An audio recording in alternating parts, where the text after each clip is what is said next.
প্রিয় সাংবাদিক ভাইরা, আসসালামু আলাইকুম ওয়া রাহমাতুল্লাহি ওয়া বারাকাতুহু। আমাদের জেলা বিএনপির আহ্বায়ক অ্যাডভোকেট হাসিবুর রহমান ইতিমধ্যে বাস্তবতার আলোকে ভোট জালিয়াতির যে প্রস্তুতি প্রতিপক্ষ বলতে আজকে দাঁড়িপাল্লা এবং জামায়াতে ইসলামী যে জালিয়াতির সুযোগ নেওয়ার চেষ্টা করছেন তাই ইতিমধ্যে অবহিত করেছে। অনেক কিছুই দৃশ্যমান হয়ে আসছে, তবে আমরা খুব সজাগ এবং সতর্ক আছি। শুধু লক্ষ্মীপুরেই নয়, হয়তোবা এই ধরনের পরিস্থিতি বাংলাদেশের আরো অনেক আসনেই তারা সুযোগ নেওয়ার চেষ্টা করবে। আমি আমার এই লক্ষ্মীপুর 3 আসনের প্রত্যন্ত অঞ্চলে ঘুরছি, গণসংযোগে ব্যস্ত রয়েছি, আপনাদের সঙ্গে আমার প্রতিনিয়ত কথা হচ্ছে এবং আমি সারাক্ষণ আমাদের প্রত্যেক ইউনিয়ন, পৌরসভার প্রত্যেক ওয়ার্ডে, গ্রামে গ্রামে আমাদের ভোটারদের কাছে গণসংযোগে অংশগ্রহণ করছি। আপনারা যা বাস্তবে দৃশ্যমান আমার বক্তব্য এবং আমার কথাবার্তা এবং গণসংযোগের বাস্তবিক চিত্র তুলে ধরছে। ভোটের ব্যবধান কতটুকু হতে পারে ইতিমধ্যে লক্ষ্মীপুরবাসী জানা হয়ে গেছে, আপনারাও ভালো করে জানেন। কিন্তু আজকে সত্যিকার ভাবে আমাকে বলতে হয় যে তারা যে উগ্রতা, তাদের যে আস্ফালন, খুব স্বাভাবিক কারণেই আমাদেরকে একটু চিন্তা এবং আমাদের নেতা কর্মীদের মধ্যে একটু শঙ্কার সৃষ্টি করেছে। আমি অভয় দিয়ে বলতে চাই, আমাদের নেতা কর্মীদেরকে ইতিমধ্যে অত্যন্ত ধৈর্যের সাথে পরিস্থিতি মোকাবেলা করা এবং কোনোভাবেই যেন কোনো সাংঘর্ষিক পরিস্থিতি সৃষ্টি না হয় সেই দিকে বিশেষভাবে নজর দেওয়ার জন্য এবং ধৈর্য ধরে 12 তারিখ সারাদিন ধানের শীষকে ভোট দিয়ে আমাদের এই নির্বাচন কিভাবে আমরা সফলতা অর্জন করতে পারি, নির্বাচনের রেজাল্ট আমরা আমাদের এলাকাবাসীকে উপহার দিতে পারি, সেই প্রতীক্ষায় এবং সেই ব্যাপারে আমরা সর্বদা সজাগ এবং সতর্ক রয়েছি। আজকে যে ব্যাপারটি, যে ঘটনাটি ঘটেছে, ইতিমধ্যে সোহেল রানা নামে মারিয়াম প্রিন্টার্সের যাকে গ্রেফতার করা হয়েছে, সে আমরা যতটুকু শুনেছি জানি জামায়াত ইসলামী কর্মী বলে তার হয়তোবা পদ পদবীও রয়েছে। 6টা সিল, একটা কম্পিউটার সহ তাকে গ্রেফতার করা হয়েছে এবং এই 6টা সিল যে বানিয়েছে, যারা বানিয়েছে, নিশ্চয়ই এর পিছনে অনেক কল কবজা রয়েছে এবং একটা ইলেকশন ইঞ্জিনিয়ারিং এর হিসাব নিকাশ রয়েছে। কিভাবে এই 6টা সিল বানানো হলো এবং এর বাহিরে আরো যে অনেক জায়গায় সিল বানানো হয় নাই, সেটা প্রশাসনকে অবশ্যই আরো খুব সতর্ক এবং সজাগ থেকে প্রকৃতভাবে কোথায় কোন জায়গায় এই ধরনের জালিয়াতি হচ্ছে আগে থেকে ব্যবস্থা নিতে হবে।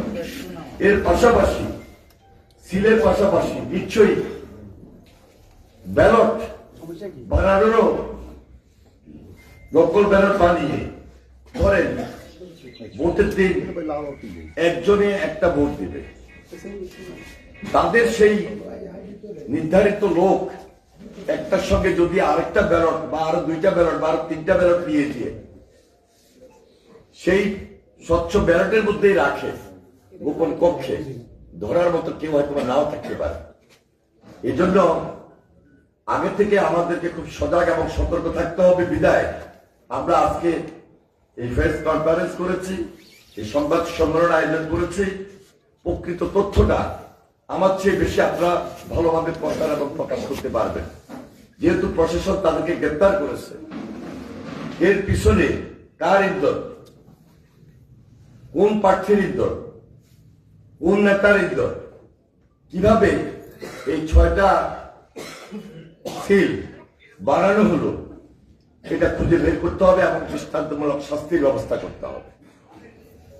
তাছাড়া প্রত্যেক কেন্দ্রে কেন্দ্রে জাল ভোট যেন না হইতে পারে, প্রত্যেক কেন্দ্রে যেন এই ধরনের জালিয়াতি না হইতে পারে, এর ব্যবস্থা গ্রহণ করতে হবে এবং সরকারকে, নির্বাচন কমিশনকে এই উদ্যোগ গ্রহণ করতে হবে। আমাদের কেন্দ্রের মধ্যে যিনি এজেন্ট থাকবেন তিনি সর্বোচ্চ দায়িত্ব পালন করবেন। যিনি প্রিসাইডিং অফিসার তিনি যেন নিরপেক্ষ হন, তিনি যেন কোনোভাবেই কোনো দলভিত্তিক না আসেন, অত্যন্ত দায়িত্বশীলতার তিনি যেন পরিচয় দেন। আগেভাগেই প্রিসাইডিং অফিসার নিয়োগের ক্ষেত্রে সেই দায়িত্বটুকু নির্বাচন কমিশনকে গ্রহণ করতে হবে। আমাদের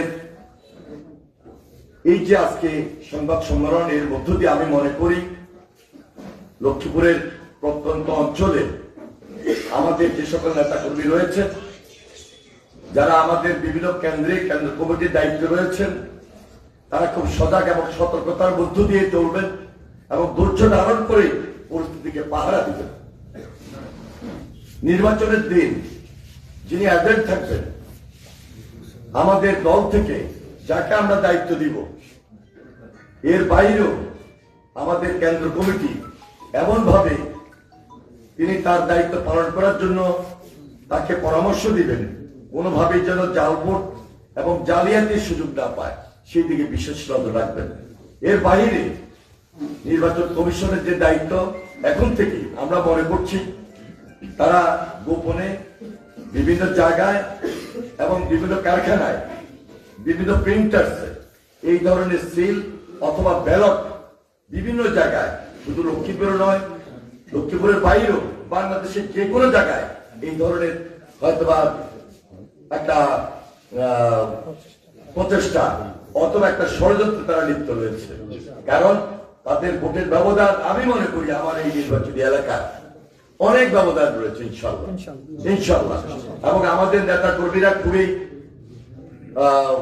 তাদের যে গণসংযোগ, তারা যেভাবে গণসংযোগে ব্যস্ত আছেন, সাধারণ মানুষের মধ্যে তাদের শেষের পক্ষে যে জোয়ার, এই জোয়ারই সেটা প্রমাণ করে দিবে 12 তারিখে ধানের শেষে ভোট দিয়ে কোন ষড়যন্ত্র এবং কোন ধরনের এই যে আজকে অপচেষ্টা, আজকে যেভাবে প্রিন্টার্সে গিয়ে সেখানে সিল বানানো এবং এই সিলের সঙ্গে যে একটা যোগসূত্র রয়েছে ব্যালটে, সেটা হতে তারা সার্বক্ষণিকভাবে পাড়ার মধ্যে থাকবে। আমি শুধু বারবার একই কথা বলার চেষ্টা করছি যে এই দায়িত্বটুকু নির্বাচন কমিশনকে সবচেয়ে বেশি গ্রহণ করতে হবে, উদ্যোগ নিতে হবে, প্রশাসনকে উদ্যোগ নিতে হবে।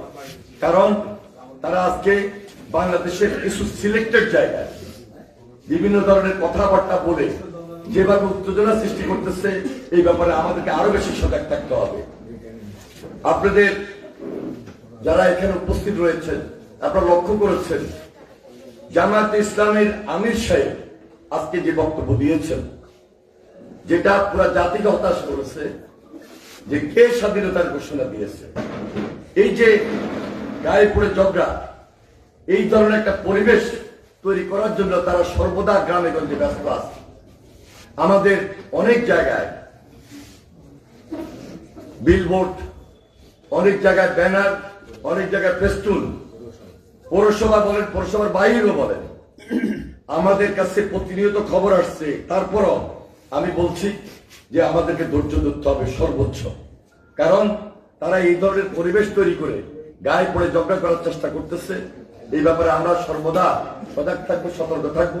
আর বিশেষভাবে আমাদের আবারও বলি যে জাতীয়ভাবে আমাদের কেন্দ্রীয় লেভেলে আমাদের নেতৃবৃন্দ সহকারে আমরা এই রিটার্নিং অফিসার এবং নির্বাচন কমিশনের আমরা এই ব্যাপারটি লিখিতভাবে জানাবো। জানার পর ওনারা প্রয়োজনীয় পদক্ষেপ গ্রহণ করবেন, এটা আমার বিশ্বাস। কারণ 12 তারিখের আগে আজকে 2 তারিখ, এখনো সময় আছে। সারা বাংলাদেশে এইভাবে পাহারা দিয়ে বাইর করতে হবে কোথায় সিল, কোথায় ব্যালট, কারা করতেছে, কিভাবে করতেছে, এটা যোগসূত্র কি, এবং যোগসূত্র খুঁজলে একই জায়গা পাওয়া যাবে লক্ষ্মীপুরে যেভাবে পাওয়া গিয়েছে।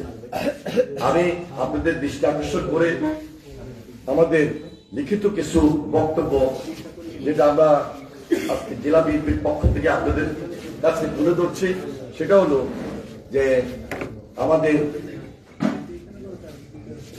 নির্বাচনী কর্মকাণ্ড শুরুর প্রারম্ভ থেকে একটা রাজনৈতিক দল আচরণবিধি লঙ্ঘন করে আসছে।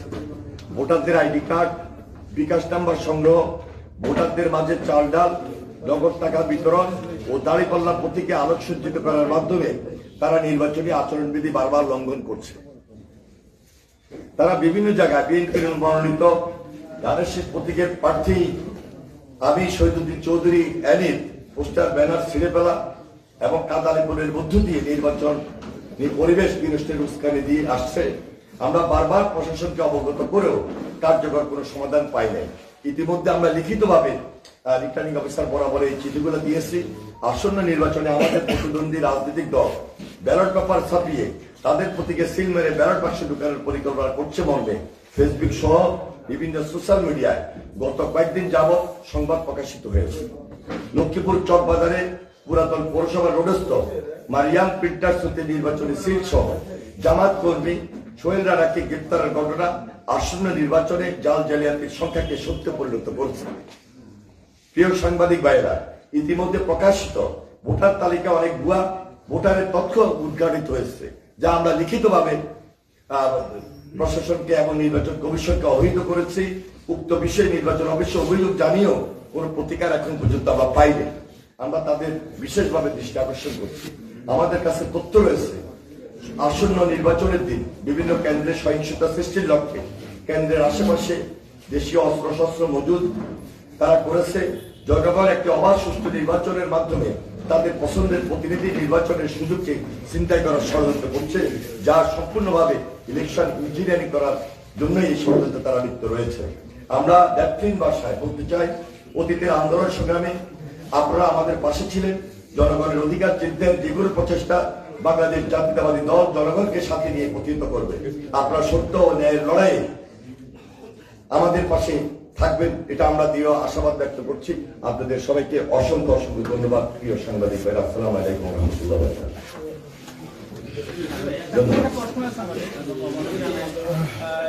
আপনি একটা কথা বলছিলেন যে 50,000 প্রকার অর্ডার দিয়েছে জামাতে, এই বিষয়ে একটু বিস্তারিত কোন গার্মেন্টস বা কোথাও দিয়েছে এই বিষয়ে একটু বলা যায় কিনা? আমি জানি না আপনি পত্রটা অন্যদিকে নেওয়ার কেন চেষ্টা করছেন। এটা আপনার মিডিয়া, আপনি আমার বক্তব্যটাকে অন্যদিকে প্রবাহিত করার চেষ্টা করবেন না। কারণ ইলেকশন ইঞ্জিনিয়ারিং কিভাবে হয় সেটা নমুনা সহ আজকে মারিয়াম প্রিন্টার্স থেকে গ্রেপ্তারের মধ্য দিয়ে আজকে বোঝা গেছে যে শুধু বোরকা নয়, বোরকার ভিতরে ব্যালট সিল থাকা, সিলকৃত ব্যালট থাকার মতো পরিবেশ পরিস্থিতি আজকে তারা সৃষ্টি করেছে। তো সুতরাং বোরকার প্রমাণ কি আপনারা দেখতে চান? বোরকার ভিতরেই তো এই প্রচেষ্টা তারা করবে। সুতরাং এখন থেকে আমাদেরকে সজাগ এবং সতর্ক থাকতে হবে। বিশেষ করে আজকে যে সাংবাদিক সম্মেলনটা করা, আপনাদের সামনে যে তথ্যটা তুলে ধরা, এটার উদ্দেশ্য হলো প্রশাসনকে অবহিত করা, নির্বাচন কমিশনকে অবহিত করা, বাংলাদেশ সরকারকে অবহিত করা, এবং এই ব্যাপারে এখন থেকে কঠিন পদক্ষেপ গ্রহণ করতে হবে ইনশাআল্লাহ। বলছেন যে দলীয় ব্যক্তি বা কর্মী, একদল কর্মী তাকে সিল পাইছে, এটা আপনি কিভাবে জানেন? পুলিশ তো আমাদের বলা নাই, প্রশাসন আমাদের বলা নাই কোন দলীয় কর্মী। আপনি তথ্য উদ্ঘাটন করেন এবং এটা প্রশাসনের দায়িত্ব প্রমাণ করা, নির্বাচন কমিশনের দায়িত্ব প্রমাণ করা আসলে উনি জামাত করবে কিনা।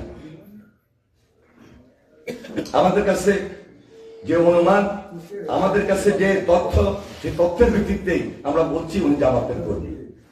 যে সিলটা পাওয়া গেছে ওখানে কি একটা সিল প্রতীক পাওয়া গেছে নাকি অন্য আরো সিল আছে? এটা আপনারা জানেন, আপনারা সংবাদ পরিবেশন করছেন, আমরা আপনাদের মাধ্যমে আপনাদের মাধ্যমে তো আমরা অবহিত হই। আপনাদের মাধ্যমে